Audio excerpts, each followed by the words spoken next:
예, 윤석열 피고인의 변호인 김계리 변호사입니다.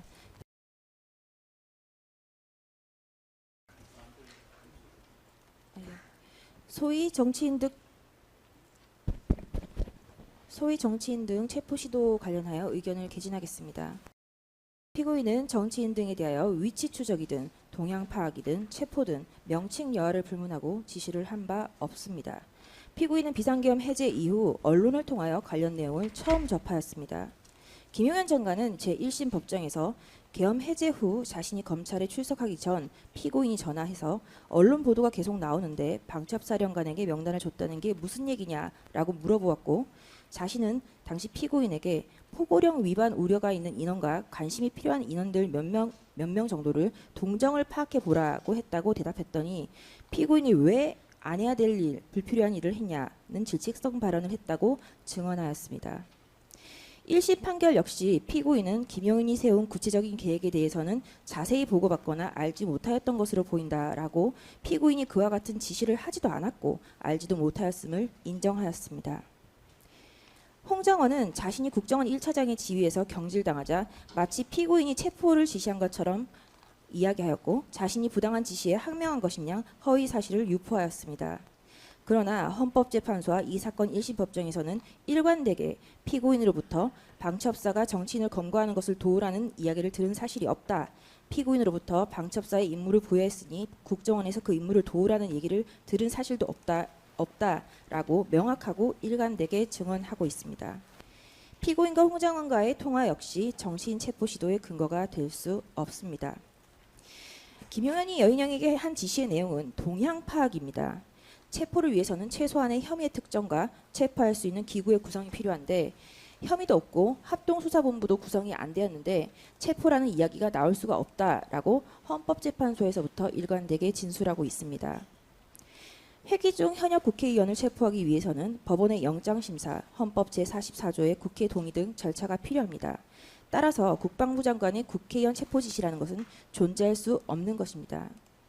특검이 주장하는 체포조라는 것이 영장과 절차를 거치지 않은 불법한 체포를 의미하는 것이라면, 만약 피고인이 그와 같은 것을 지시할 수 있었고 만약 그를 따르는 사람이 있었다면, 그리고 만약 피고인이 그와 같은 불법 체포를 할 의사가 있었다면 계엄 선포 이전에 국회로 가지 못하게 미리 체포를 하였어야 하는 것입니다. 국회의원이 대부분이 국회 본회의장으로 들어간 이후에 체포를 하라고 지시할 이유는 없는 것입니다. 소위 정치인 체포조와 관련된 방첩사 인원들 구모, 최모,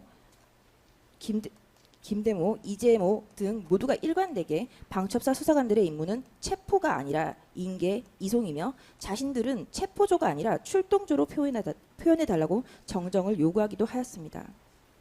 제1심 판결이 근거로 한 김대모의 00시 37분 그룹 통화의 내용은 현장 병력과 경찰로부터 신병을 인계받아서 신병을 보내라, 김대모의 지시를 전달한 최성모의 00시 41분 카카오톡 공지 내용은 현장에 있는 작전부대를 통해 신병 확보를 한 이후 인수받아라고 표현하고 있어서 1심이 근거로 삼은 증거에서도 체포가 아님이 명확히 확인됩니다.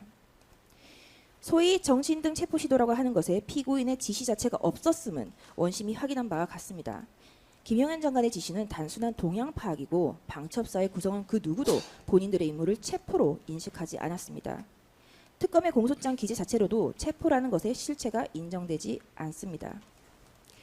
그를 뒷받침하는 객관적 상황에 대해서 살펴보겠습니다.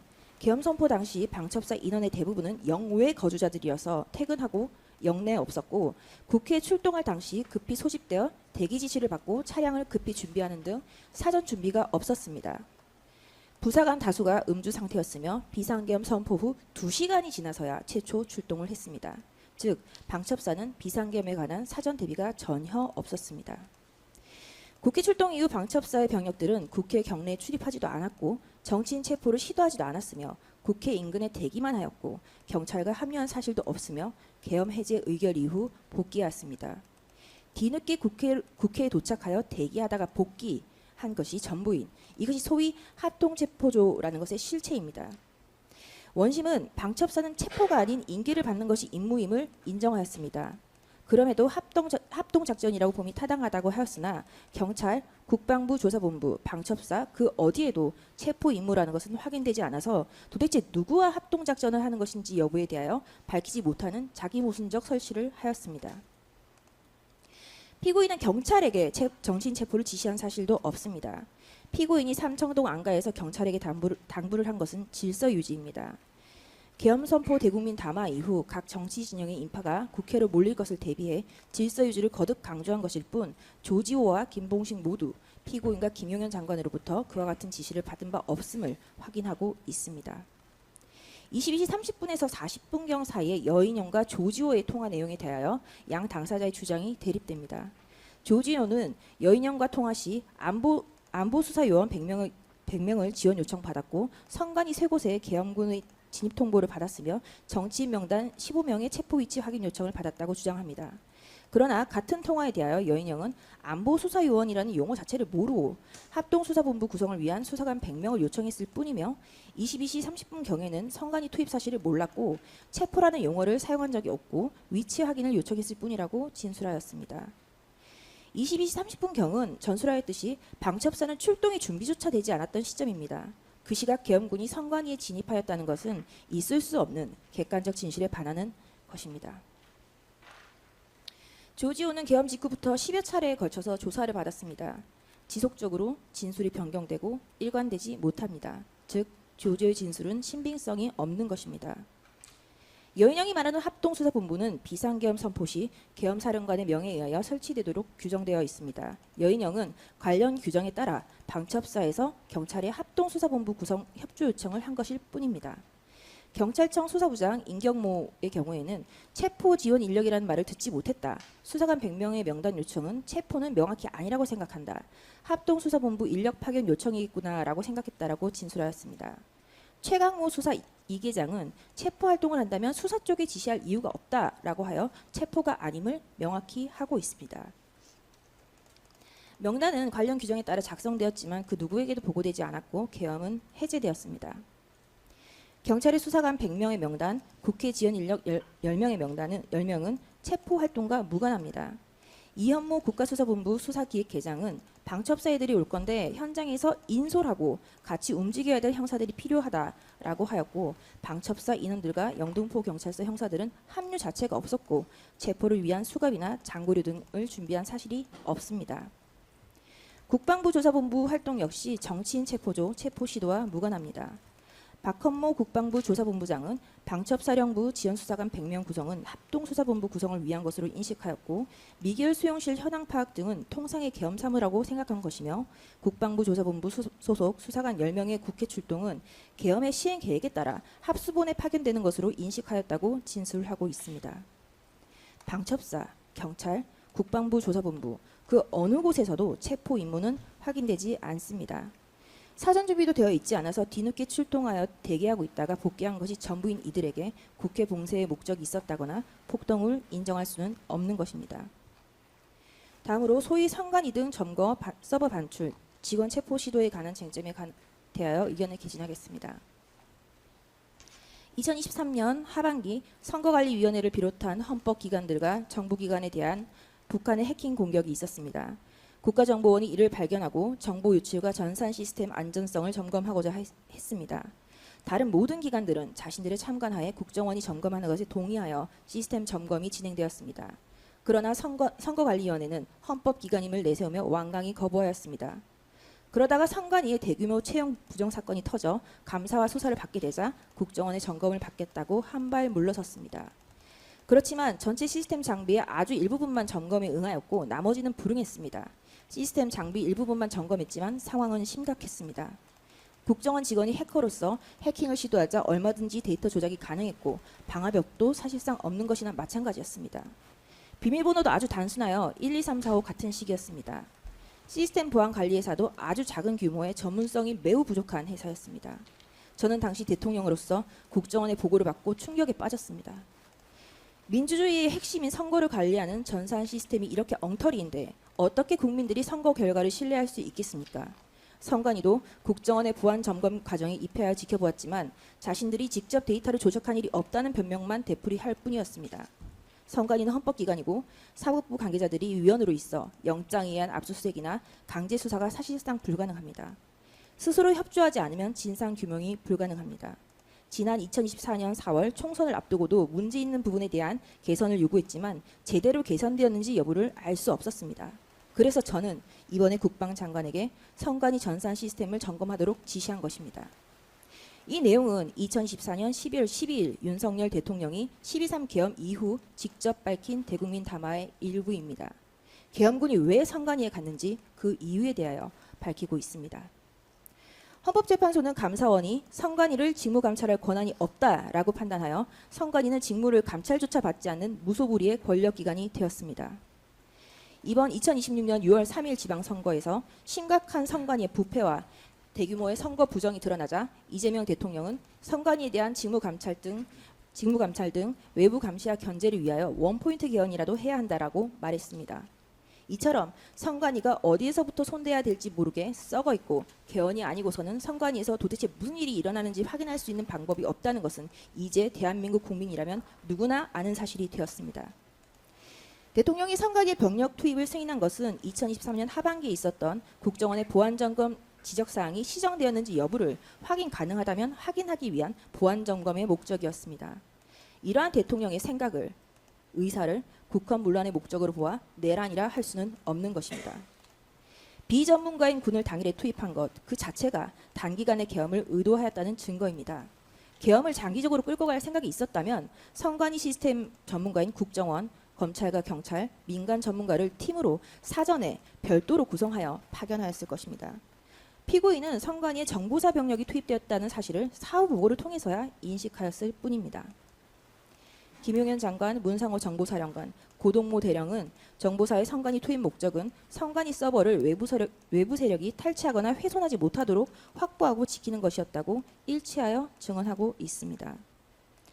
선관위 직원 5명의 명단은 정보사 직원이 선관위 서버에 대하여 잘 알지 못하는 상태였기 때문에 협조를 받기 위한 명단이었을 뿐 체포나 신병 확보를 위한 것이 아니었습니다. 이에 대하여 노상원, 문상호뿐만 아니라 현장 출동자인 고동모의 증언도 일치합니다. 고동모는 문상호가 전산실 직원 명단을 보내주면서 그 직원들이 정문으로 오게 되면 그 인원들을 확인하고 들여보내라고 지시했다고 진술하고 있습니다.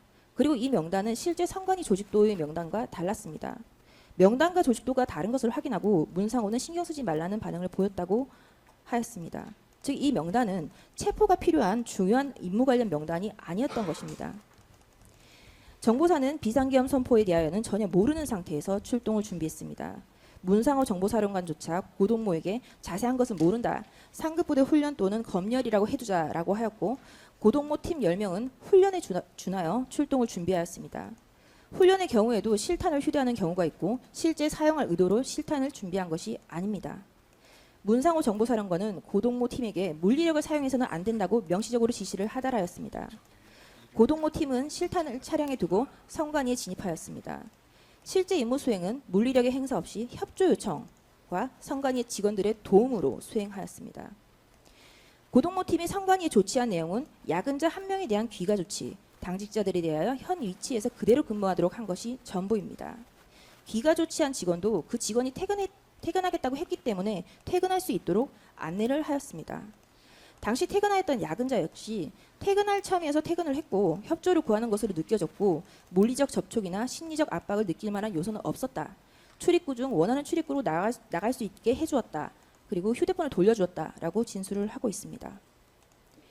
선관위에서 휴대폰에 영장 없는 불법 압수가 있었다고 주장하나 실제는 업무용 유선 전화는 계속해서 사용하고 당직자는 평소대로 업무를 지속하였으며 유언 비어를 방지하기 위한 불필요한 외부와 연락을 통제하기 위하여 군인이 협조를 구하는 방식으로 이루어졌습니다. 또한 서버 조직도 촬영은 현장 상황을 파악하기 위하여 문상호가 현장 사진 촬영을 지시하였고 현장에 있었던 고동모가 한글 주기가 되어 있는 서버를 촬영하게 된 것입니다. 선관위 조직도를 가지고 온 것은 누군가의 지시가 아닌 임무 수행을 위한 팀원 유병모의 자체 판단이었던 것입니다. 정보사로 출동한 팀원들은 서로 커피를 권하며 고생한다는 얘기를 나누었고 선관위 직원들의 진술도 계엄군들로부터 폭행, 협박, 가혹행위 등 받은 사실이 없고 협조 요청 정도만 한 것으로 기억한다라고 진술하고 있습니다. 즉 폭동으로 인정할 만한 사실관계 자체가 없었습니다. 1심 역시 피고인이 제2수사단 관련 내용을 보고받거나 인식하지 못하였던 것으로 보인다고 명시적으로 인정하고 있습니다. 피고인은 비상계엄 선포 이전 김용현에게 계엄법상 계엄당국의 국가행정사무를 직접 간장할 수 있는 권한에 따라서 시설과 업무 점검은 할 수 있지만 직원의 조사는 수사 차원이 되니 영장 등 절차가 필요하고 계엄 선포를 방송으로 하면 얼마 안 가서 국회에서 계엄 해제 요구안이 의결할 것이니 계엄이 길어야 반나절 하루밖에 못 가니 사람들을 조사할 시간이 없다고 김용현 장관은 일관되게 증언하고 있습니다.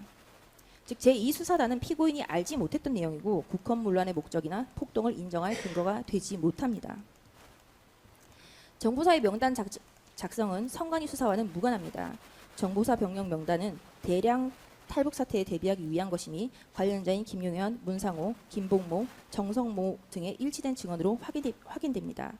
명단에 기재된 정보사 요원들은 수사 능력, 수사 경험을 전혀 가지고 있지 않습니다.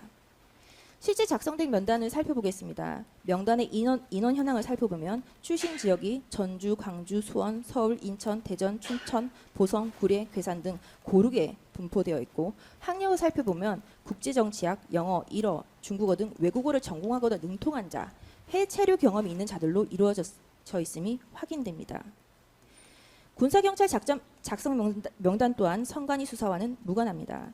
선관위 수사를 위하여는 컴퓨터에 능통하고 IT나 포렌식 쪽의 수사 경험이 필요합니다. 그러나 노상원은 김용군과 선관위 관련 얘기를 할 이유가 없다고 증언하였습니다.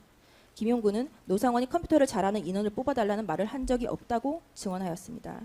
실제 김용군이 뽑은 인원들 중에서도 IT나 포렌식 쪽의 수사 경험을 가진 인원은 전혀 없었습니다. 제2수사단에 대하여 김용현은 나중에 합동수사본부가 구성되면 인력 소요가 많을 것으로 예상되어 부족한 것을 지원하는 차원이었고 대량 탈북에 대비한 요원으로 수사요원이 아니었다. 부정선거 수사요원으로 생각했으면 선발할 때부터 IT 전문가나 포렌식 전문가 등으로 선발했을 것이라고 증언하고 있습니다. 제2수사단의 단장, 부단장으로 예정되어 있었던 구산모, 방정모는 수사 경험이 없는 자들입니다. 제2수사단 소집 시 명단의 40명 중에서 출장, 개인 사정 등으로 불참한 자들이 다수입니다. 추가 보충하여 겨우 36명을 소집하였습니다. 그 인원에게도 사전 대기 지시나 휴가를 가지 말라는 등의 제한이 전혀 없었습니다. 치밀하게 준비된 조직이었다면 있을 수 없는 상황인 것입니다. 이들은 정보사 모 여단에 모여 있다가 02시 00분경 임무 중단 지시를 하달받고 아무 일도 하지 않은 채 임무를 중단하였고 피로 누적, 새벽 기가 위험을 고려로 잠시 휴식을 한 이후에 그대로 해산하였습니다. 방첩사가 선관위로 출동한 것은 선관위 서버의 카피, 탈거가 목적이 아니었습니다. 원심도 방첩사의 서버의 장비 내지 서버에 저장된 정보를 확인할 수 있는 능력이 없었다라는 사실을 인정하고 있습니다. 특검의 방첩사 선관위 출동 관련 공소 사실은 정성모의 진술을 기초로 구성되어 있습니다. 정성모는 여인영으로부터 선관위 4곳으로 가서 전산실 출입을 통제하고 서버를 확보해라. 민간 수사기관에 넘겨주되 상황이 여의치 않으면 서버를 카피해라. 카피가 안 되면 떼어와라는 지시를 받았다고 주장합니다. 그러나 여인영의 진술은 이와 다릅니다. 여인영은 방첩사의 능력으로는 하룻밤에 선관위 정도의 규모가 되는 기관의 서버를 카피하고 떼어오는 것을 불가능하다라고 진술하고 있습니다. 원심은 방첩사가 서버를 카피, 탈거할 수 있는 능력이 없었다라는 여인영의 진술을 인정하면서도 동시에 여인영이 서버의 카피, 탈거를 지시했다는 모순적 판결을 하고 있습니다. 선관위에 출동한 방첩사 병력은 서버를 카피, 탈거할 능력 자체가 존재하지 않고 장비를 가지고 있지도 않았습니다. 방첩사의 선관위 출동 목적은 선관위 출입을 통제하고 서버를 확보하는 것이었습니다. 방첩사 병력이 선관위 과천청사, 관악청사, 중앙선관위 선거연수원에 출발한 것은 각 새벽 1시경의 일이고 각 인근에 도착하여 대기하고 있다가 02시 30분경 복귀 지시를 받고 복귀하였습니다. 여론조사 꽃의 경우에는 1시 27분경 출발하였다가 7분 뒤에 1시 34분경 정성모로부터 아예 가지 마라 라는 전화를 받고 잠수교 남단에서 40분간 대기하고 있다가 2시 35분경 복귀 지시를 받고 복귀한 것이 전부입니다. 전술하였듯 선관위 관련 대통령의 지시는 보안점검 정도였습니다. 방첩사, 정보사 모두 사전 준비가 부존재하였고 정보사는 선관위 직원들의 협조를 얻어서 임무를 수행하였고 방첩사는 이동하다가 복귀를 한 것이 임무 수행의 전부입니다. 이러한 객관적 사실관계에 국헌문란의 목적, 폭동이 인정될 여지는 없습니다. 다음 특정 언론사에 대한 단전 단수 등 시도에 관한 쟁점에 대하여 의견 개진하겠습니다. 이 사건 공소장에는 피고인은 비상계엄 선포를 전후하여 대통령 집무실에 함께 있었던 행정안전부 장관 이상민에게 특정 언론사에 대한 단전 단수를 지시하였다라고 기재하고 있습니다. 그러나 특검은 계엄 이후 지금까지도 피고인이 이상민에게 지시하였다는 시기, 방법, 내용에 관하여 특정조차 제대로 하고 있지 못하고 있습니다. 너무나 당연한 것이 그에 대한 아무런 증거가 없기 때문입니다. 이상민은 수사 과정부터 현재까지 일관되게 피고인으로부터 단전 단수 지시를 받은 적이 없다라고 진술하고 있습니다. 피고인이 이상민에게 지시하는 것을 본 사람도 들은 사람도 재전문 진술조차 없습니다. 비아폰 통화 목록 어디에서도 피고인이 소방청장에게 전화를 한 기록이 없습니다. 만약 피고인이 언론사에 대한 단전 단수를 지시할 생각이었다면 소방청장에게 직접 지시를 했을 것입니다. 소방청장은 특검이 내란을 모의하였다고 주장하는 안가 해동에도 등장하지 않습니다. 김용현 장관이 민주당 당사와 여론조사 꽃에 대한 병력 투입을 보고했을 때 피고인은 민간기관이어서 안 된다. 군을 조금만 투입해라라고 했는데 왜 여기저기 보내려고 하냐. 하지 마라 라고 하였습니다. 국방부 장관에게 민간기관에 절대 군을 투입하면 안 된다라고 지시한 피고인이 행안부 장관에게 언론사에 대한 단전 단수를 지시하였다는 것은 이상한 일이 아닐 수 없습니다. 즉 피고인이 단전 단수를 지시했다는 것은 일부 찌라시 언론 기사를 이 사건 본 법정에 가지고 온 특검의 상상일 뿐인데 아무런 증거 없이 인정한 원심 판결은 사실을 오인한 위법을 저지른 것입니다. 계속해서 살펴보겠습니다. 공소장은 이상민이 포고령 발령 직후인 2024년 12월 3일 23시 34분경 소방청장이 아닌 경찰청장 조지호에게 전화를 하여 경찰의 조치 상황 등을 확인하였다고 적시하고 있습니다. 이상민과 경찰청장과의 통화는 피고인과 무관하게 행안부 장관으로서 별도로 진행된 것입니다. 또한 23시 34분경 이상민과 조지호가 통화한 시각에 피고인과 조지호 역시 비아폰으로 통화를 하였습니다. 비아폰 통화 목록에서 확인이 가능합니다. 즉 조지호는 같은 시각 이상민과도 통화를 하고 대통령과도 통화를 했습니다. 이 통화에 대하여 혼란스러운 와중에 이상민과 조지호 모두 통화가 제대로 이루어지지 않았다라고 진술을 하고 있습니다. 이상민과 조지호 사이의 통화는 이 통화 단 한 건뿐입니다. 이상민이 피고인의 지시를 받아 통화를 한 것이었다면 제대로 다시 통화를 시도하였을 것입니다. 또한 통화를 한 시각인 23시 34분경은 국회 관계자의 국회 출입이 허용되고 있는 시각이었습니다. 조치사항이라고 할 만한 것이 없었습니다. 특검은 공소장에서 이상민이 2024년 12월 3일 23시 37분경 소방청장 허석곤에게 전화하여 24시 00분경 한겨레, 경향신문, MBC, JTBC 여론조사 꽃에 경찰이 투입될 것인데 경찰청에서 단전 단수 협조 요청이 오면 조치해줘라 라고 지시하였다고 적시하고 있습니다. 그러나 공소장에 기재된 것은 존재할 수 없는 통화 내용입니다. 전술하였듯 이상민과 조지호가 한 통화는 그 통화 자체가 제대로 이루어지지 않았습니다. 그러므로 경찰의 조치에 관한 통화 내용 자체가 존재할 수 없는 것입니다. 조지호, 김봉식, 임정모의 일치된 진술은 단전 단수 이야기를 들어본 적이 없다는 것입니다. 또한 이상민도 소방청장 허석곤도 해당 통화에서 한 말이 경찰청에서 단전 단수 협조 요청이 오면 협조하라는 것이 아니었다라고 일치하여 진술하고 있습니다. 이상민 장관이 허석곤에게 한 말은 경찰에서 연락이 가면 소방에서 적절히 조치하라라는 취지의 통상적인 것이었습니다. 특검의 공소장은 허석곤은 이상민의 지시사항을 소방청 차장 이영모에게 전달하였다. 이영모는 2024년 12월 3일 23시 40분경 서울소방재난본부 본부장 황기모에게 전화하여 포고령과 관련하여 경찰청에서 협조 요청이 오면 잘 협력해달라라고 반복하여 요청하였고 허석모는 2024년 12월 3일 23시 50분경 황기모에게 재차 전화하여 경찰청장으로부터 협조 요청을 받은 사실이 있는지 확인하기도 하였다라고 적시하고 있습니다. 특검의 공소장 기재 사실에 의하여도 소방청장 허석모, 소방청 차장 이영모, 재난본부장 항성모의 순차 전달된 내용은 경찰에서 연락이 가면 소방에서 적절히 조치하라라는 취지의 통상적인 내용에 불과하고 단전 단수 지시가 아닙니다.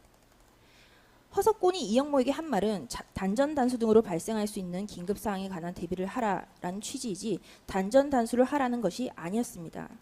이영모가 황기모에게 한 말은 상황을 알고 있느냐, 경찰이 협조 요청을 하면 잘 도와주라라는 것이고, 허석모, 황기모의 통화에서 허석모가 확인하였다는 내용은 공소사실 기재 자체로 경찰청으로부터 협조 요청을 받은 사실이 있는지에 불과합니다. 단전은 한전이 합니다. 단수는 지역 상수도 사업본부가 합니다. 그들을 통해야 합니다. 경찰청과 소방청이 언급될 이유가 없습니다. 피고인이 이상민의 허석모에게 단전 단수를 지시했다거나 누군가가 단전 단수에 관한 지시를 받았다는 사실을 증명할 증거가 어디에도 존재하지 않습니다. 경찰도 특정 언론사와 관련된 어떠한 조치를 할 계획도 준비도 실행도 없었고 당연히 그에 대한 증거는 존재하지 않습니다. 피고인의 지시 여부와 무관한 내용을 근거로 피고인이 단전 단수를 지시했다라고 인정을 하고 이를 구체적 폭동으로 인정한 제1심 판결에는 사실 오인과 법리 오해의 위법이 있습니다. 이상 제 변론을 마치고 기타 그 이후에 제1심 사실 오인 부분에 대해서 배희철 변호사님이 의견 개진을 하겠습니다. 지금 잠시 자리를 비워서 오셨. 네. 이어서 진술하시겠습니다.